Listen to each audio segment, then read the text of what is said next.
Marami kang kausap dito, Capricorn, ha?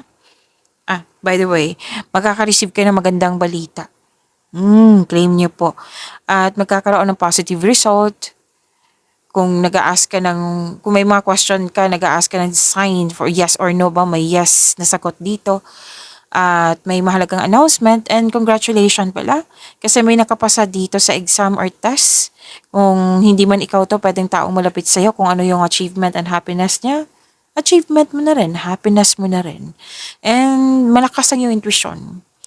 Maaari din may bago kayong kasamahan dyan, bagong kaibigan, or di kaya kaibigan mo na naging loyal sa'yo. Ah, yes. And success in love. May nakita kong success in love dito.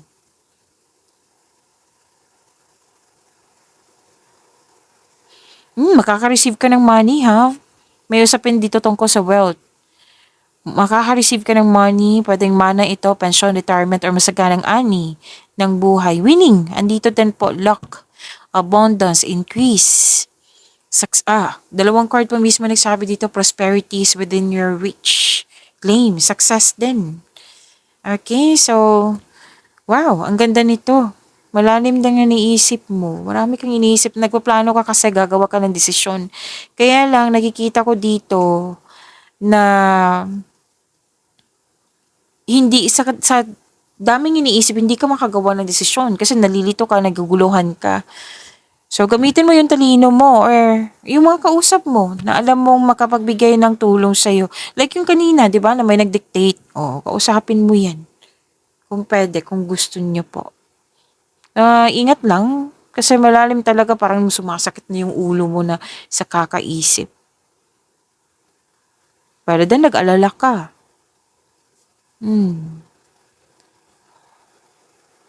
Kasi may arroganteng tao dito or ma-pride na tao.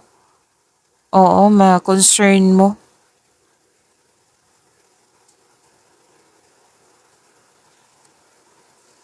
May hinihintay ka dito eh. Ine-expect mo something or someone new on the way na nakita ko dito naiinip ka. So, sana ihabaan ng pasensya po. Okay? Kasi, parang may stock. May nag-stock eh. May nag-stock. Pwede ikaw to? Nag-stock? Or na may gustong kunin na information? Or siya? Yes. Kung hindi man ikaw, pwedeng siya. So, kuha tayo ng mensahe para sa iyo, Capricorn. Ngayong May 29 to June 1, 2026.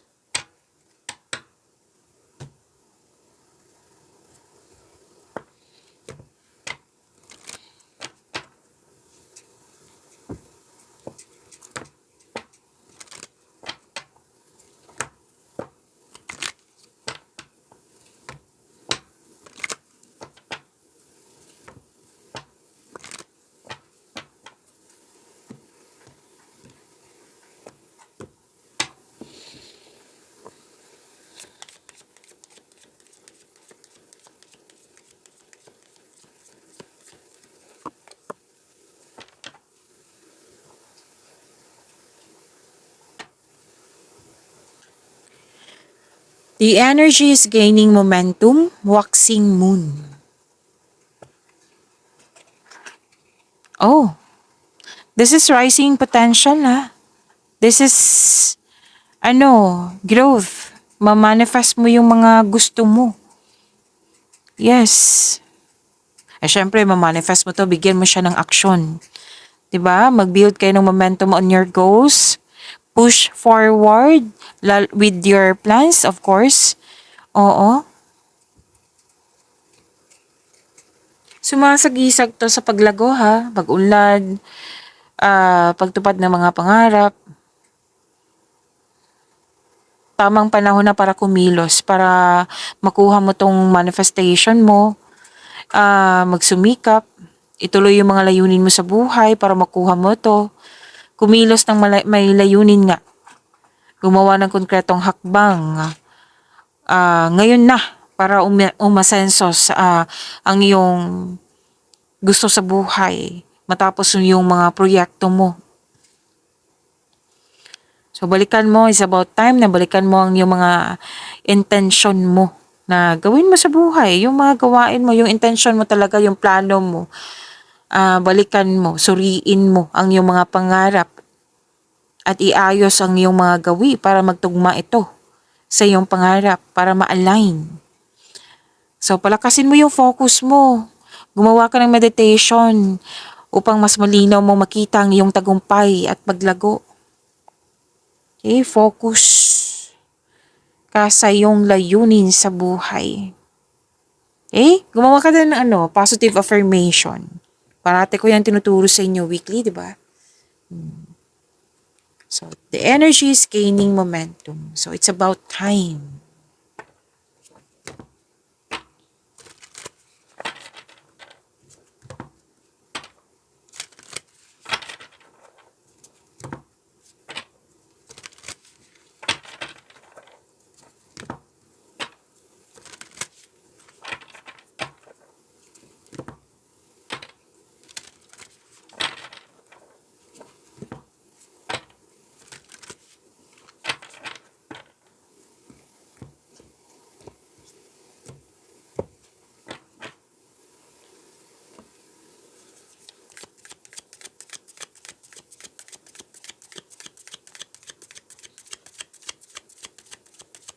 Energy pa para kay Capricorn ngayong May 29 to June 1, 2026.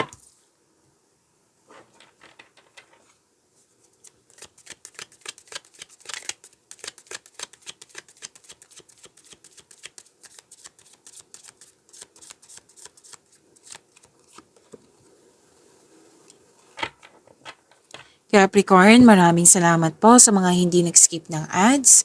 Subscribe na po kayo sa ating channel at click bell notification para updated po kayo sa reading natin. Para po sa mga gusto magpa-reading po, comment po kayo ng personal reading and check my reply sa comment section.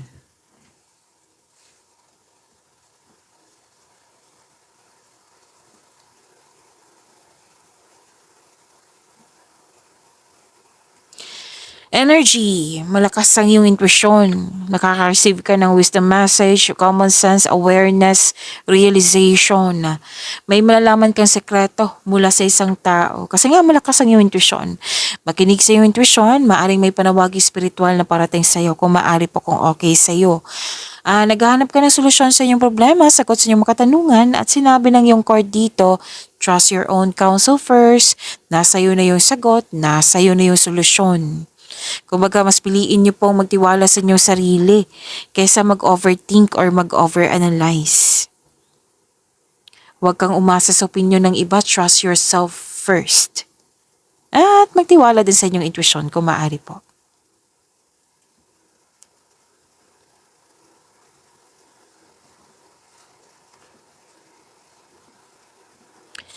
Andito pa rin yung hinihintay mo. Naghihintay ka eh.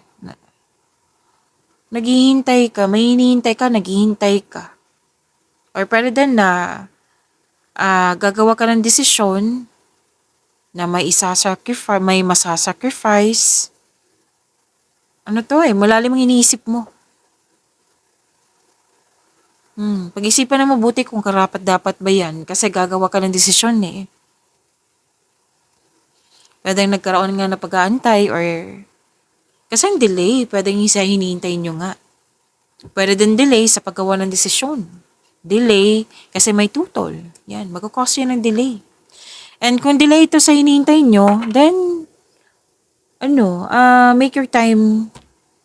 make yourself busy. Invest your time wisely while you wait.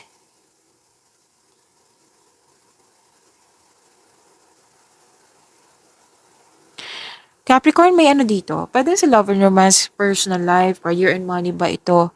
Basta nag-iisip ka kung worth it ba magstay ka sa ilang years na.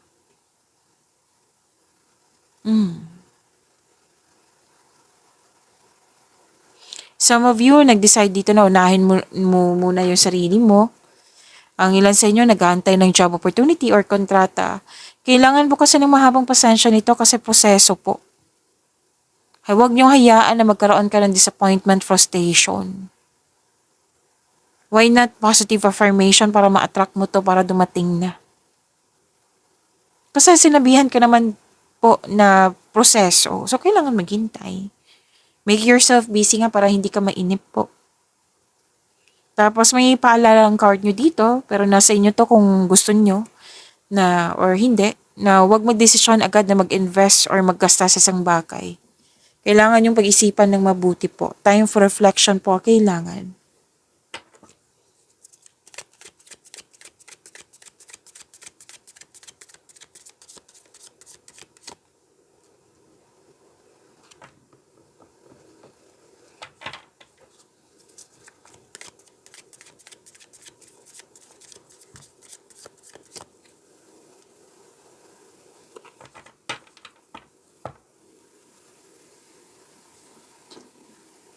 Kahit ano, sa career and money niyo po, kahit may mga tutos sa inyo, desisyon, ideas, or plano, or nangingialam, nakisawsaw, or naninira ng ng mood, yan.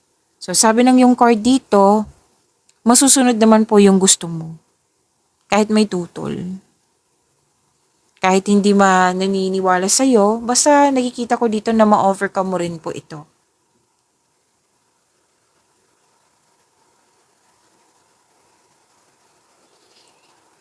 Ma-overcome mo to, magkakaroon ng success, enjoyment. Financial security is yours, Capricorn. So, deserve nyo magbakasyon, mag-relax, mag-enjoy sa achievement nyo. Take a break kung ikaw ay... What I meant is take a break. Para pagbalik mo, recharge ka na. Recharge ng energy mo. Na makahintay yung trabaho mo, you still be abundant after a well-deserved vacation. Naging wais ka sa paghahanda lang yung finances. Hindi ka madamot, masaya ka makatulong sa kapwa mo. So, bakasyon, may planong magbakasyon para bigyan ng oras yung sarili. So, sabi ng card dito ha, na deserve niyo po itong bakasyon na ito kasi masipag ka sa araw-araw. Nag-harvest nga kayo, oh. Lucky week. Lahat ng tinanim mo nabubloom, promotion, pagtaas sa kita, sweldo allowance, or na yung posisyon. So, success, claim niyo po, enjoyment din.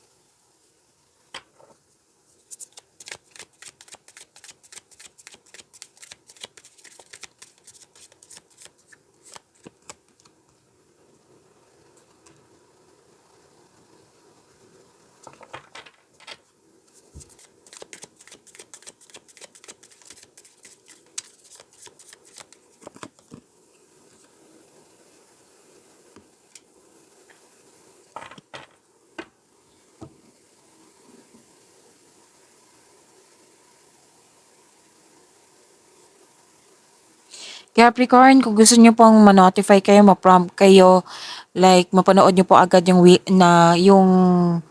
premiere na video nyo, Capricorn, i-click niyo po yung bell notification dyan para updated kayo. Kung hindi niyo po alam, magpaturo po. Huwag niyo din kalimutan na mag-subscribe sa channel natin. At nag-offer na po ako ng rush reading. Kung gusto niyo po, comment down personal reading at antayin yung reply ko.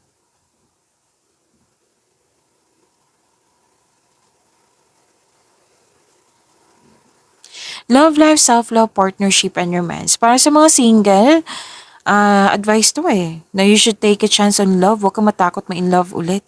Deserve nyo din mahalin, Capricorn.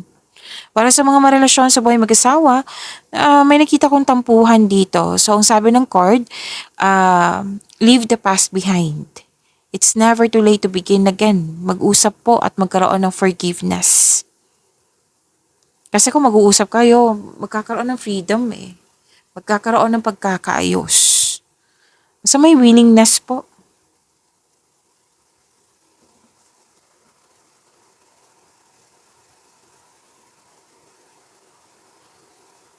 Lumabas din to kanina. May ilan sa inyo kakapasok lang ng relasyon. Ang ilan sa inyo may plano kayo mag-travel for a romantic trip. May ambisyon o ideyang gustong gawin. Mag-ingat sa magiging mainipin ha kasi mukhang excited ka dito. New direction kasi to.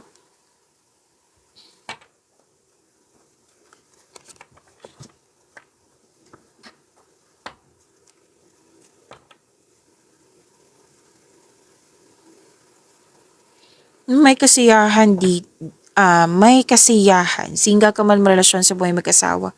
Parang nagiinuman na kasiyahan, nagiinuman, nag-party. Masaya, masaya sa grupo ng tao to ha. Masaya kayo at nakikita ko dito na ah okay. Sa mga single po, maaari matagpuan mo si new partner through friends connection. Pwedeng sa celebration po. Na para sa mga relasyon sa buhay mag-asawa, ah, this is good. May date nga. Group date. Nag-celebrate. May celebration kasi. And this is also Mrs. Stress Reliever. Itong pagtipon-tipon na ito, togetherness dito.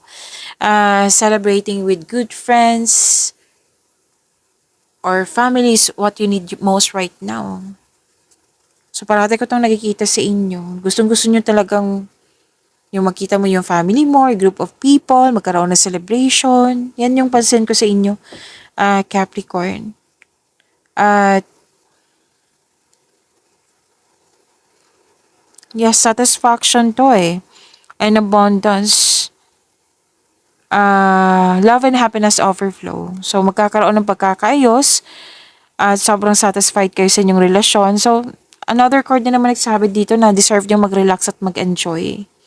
And your health is improving also. Yes. So, bakasyon pa rin yung nakikita ko dito. So, this card asks you na mag-relax, mag-enjoy kayong lahat. Oo. Kasi success din to eh. Abundant success. May natapos, kaya nag-celebrate. At sabi din dito,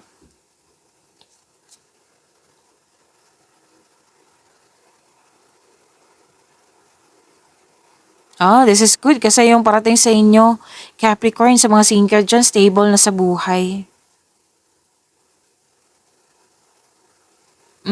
Okay. Sa mga marelasyon, kayong dalawa ay matured enough na, loyal sa isa't isa. Both of you are taking action stability para may palago pa lalo ang inyong relasyon. Babala lang po sa ego clashing, sabi ng yung card.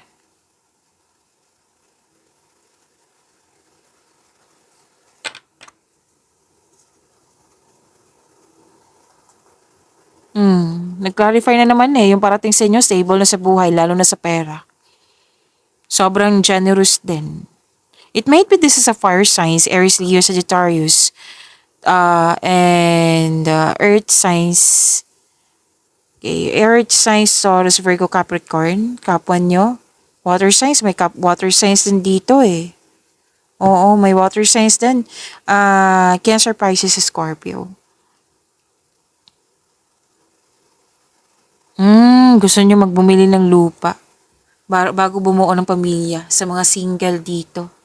So, bakasyon pa rin. Oo, bakasyon pa rin yung nakikita ko dito or bumili kayo ng regalo that pampers you.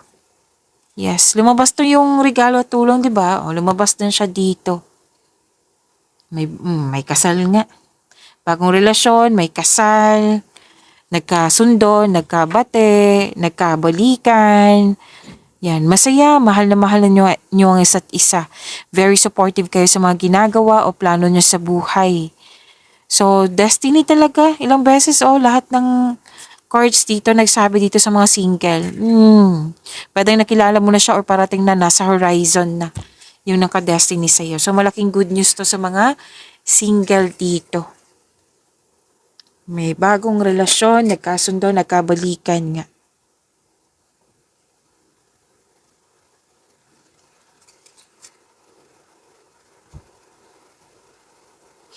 Andito pa rin. Yung sikreto na bulgar, andito po siya. Kailangan talaga mag-usap eh. Ang ilan dito na, wala pang time. Pwedeng siya, busy siya, ikaw din, busy ka. May mga rason ako nakikita dito, paano kayo magkakasundo niyan?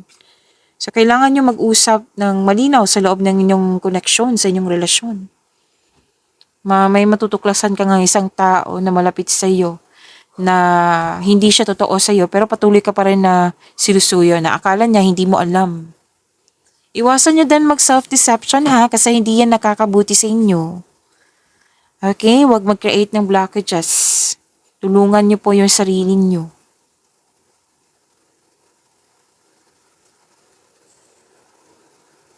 Mhm. May may nanganak, may nagkaroon ng time sa family, sa mga bata. Yes. Okay? Water signs pa rin yung lumalabas dito. Pag-imani niyo po yung blessings sa binigay sa inyo. Ah, Capricorn, see you tomorrow. Maraming salamat po.